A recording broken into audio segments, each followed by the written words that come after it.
নমস্কার, কেকাস কিচেনে আপনাদের সকলকে স্বাগত। আশা করি আপনারা সবাই ভালো আছেন। আজকে আমি একটা ছ্যাঁচড়া রেসিপি নিয়ে এসেছি।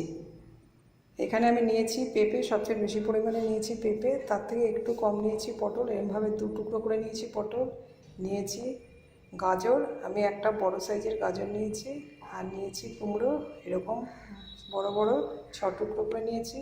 নিয়েছি ঝিঙে, কিছু বরবটি, বেগুনের টুকরো আর দুখানা আলু। বেগুনটা সবচেয়ে কম নিয়েছি। আর নিয়েছি একটা বড় মাপের টমেটো। মশলা নিয়েছি জিরের গুঁড়ো, ধনের গুঁড়ো, হলুদের গুঁড়ো, লঙ্কার গুঁড়ো, আর নিয়েছি ফোড়নের জন্য এরকম 1 চামচ, 4 চামচের 5 ফোড়ন, শুকনো লঙ্কা আর তেজপাতা। আমরা ছ্যাঁচড়াটা সবাই খুব পছন্দ করি। এটা বিশেষ করে খিচুড়ির সাথে খুব ভালো যায়, গরম ভাতের সাথেও ভালো লাগে। এই জন্য আমি এটা এখানে নিরামিষ করেছি। আপনারা ইচ্ছা করলে মাছের কাঁটা দিয়েও করতে পারেন। আমি একটা প্যান গরম করে নিয়েছি। প্রথমে আমি সর্ষের তেলটা গরম করে নেব। এটা সর্ষের তেলে আমি পুরোটা করব।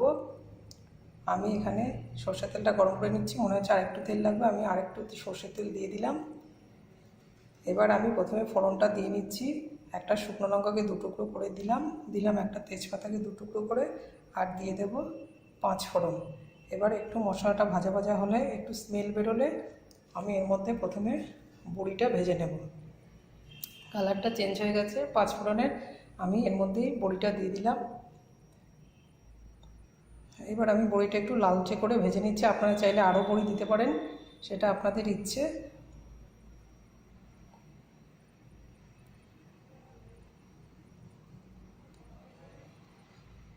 বড়িটা ভাজা হয়ে গেছে। এবার আমি বড়িটা তুলে বেগুনের টুকরোগুলো ওই বড়ির তেলেই ভেজে নেব। আমি বেগুনটা আগে ভেজে তুলে নেব। একটুখানি নুন দিয়ে দিলাম অল্প পরিমাণে বেগুনের মধ্যে। এবার আমি আরেকটু সর্ষের তেলের মধ্যে অ্যাড করে এবার আমি অন্যান্য সবজিগুলো এর মধ্যে দিয়ে লালচে করে ভেজে নিচ্ছি। সেই অনুপাতে আমি সবজিগুলো দিতে থাকছি। আমি ওভেনের আঁচটা ফুল করে রেখেছি।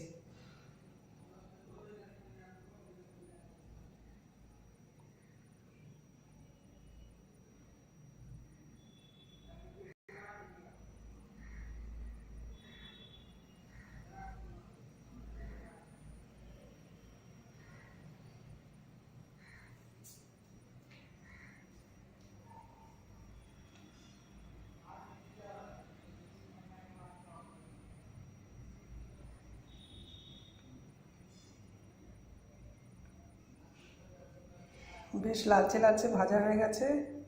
আমি মাঝে মাঝে এভাবে একটু নেড়ে নেড়ে নিচ্ছি।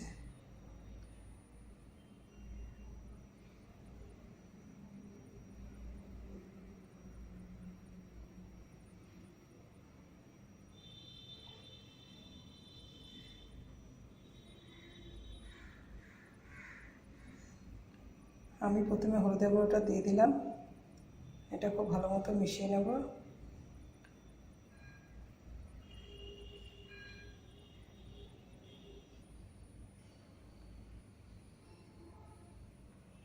কালারটাও সবজির বেশ চেঞ্জ হয়ে গেছে।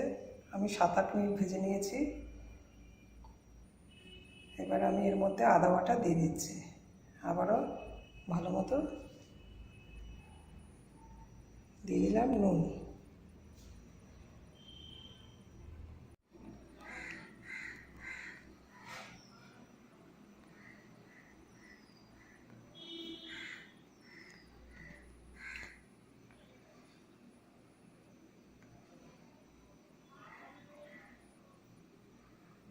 দিয়ে দিলাম জিরের গুঁড়ো। এবার আবারও 2-3 মিনিট এটা ভেজে নিচ্ছে। প্রতিটা মশলা আমি আলাদা করে এখানে দিচ্ছি। এবার আমি দিয়ে দেব ধনের গুঁড়ো। যারা ধনের গুঁড়ো বেশি দেবেন, যারা ধনে স্মেলটা বেশি পছন্দ করেন, আর যারা ধনের স্মেলটা একটু কম পছন্দ করেন তারা জিরের গুঁড়োটা বেশি দেবেন। আমি সেই মতো জিরের গুঁড়োটা এখানে বেশি দিয়েছি। এরই মধ্যে দিয়ে দিলাম আমার স্বাদ মতো লঙ্কার গুঁড়ো। আবারও আমি ভেজে নিচ্ছি। ওভেনের আঁচটা একই রকম রেখেছি। এরই মধ্যে দিয়ে দিলাম টমেটোগুলো। এখানে কোনো টমেটো বাটা দেবো না।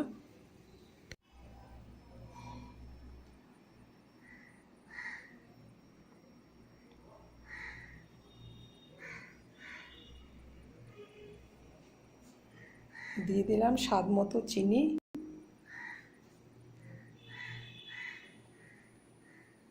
আমার এই সবজিটা বেশ ভাজা ভাজা হয়ে গেছে, আমি অনেকক্ষণ ভেজে নিয়েছি। এবার আমি দিয়ে দিলাম পরিমাণ মতো জল। এখানে খুব বেশি জল দেওয়া যাবে না, তাহলে এটা জলো জলো লাগবে। ঝিঙে থেকে একটা জল বেরোচ্ছে, ঠিক এই মতো জল দিতে হবে। এবার আমি এর মধ্যে ভেজে রাখা বড়িগুলো ওপর থেকে দিয়ে দেব, আর দিয়ে দেব বেগুনের টুকরোগুলো। বড়িগুলো এমনভাবে দিতে হবে যাতে ওপরে থাকে, জলের মধ্যে না লাগে, তাহলে বড়িগুলো গলে যাবে। কিন্তু এটা ভাপে ভাপে সেদ্ধ হয়ে যাবে বড়ি আর ভাজা বেগুন। আমি সেই মতো এটা সবজির একদম ওপরে বেগুনটা আর বড়িটা দিয়ে দিলাম, ঠিক এইভাবে, যাতে জলটা না লাগে। এবার আমি এটা একটু ঢেকে কিছুক্ষণ কুক করে নেব। আমার কুক হয়ে গেছে, হ্যাঁ সেদ্ধ হয়ে গেছে আলুগুলো, টুকরোগুলো। আমার ছ্যাঁচড়াটা রেডি। এরই মধ্যে আমি দিয়ে দিলাম ভাজা শুকনো লঙ্কাটা, আর কাঁচা লঙ্কার স্মেলের জন্য আমি ওপর থেকে কাঁচা লঙ্কাটা দিয়ে দিলাম, একটা সুন্দর স্মেল বেরোবে। আমি এবার ওভেনটা অফ করে সার্ভিং ডিশে তুলে নেব। আশা করি আপনাদের রেসিপিটা ভালো লেগেছে। নমস্কার, ভালো থাকবেন।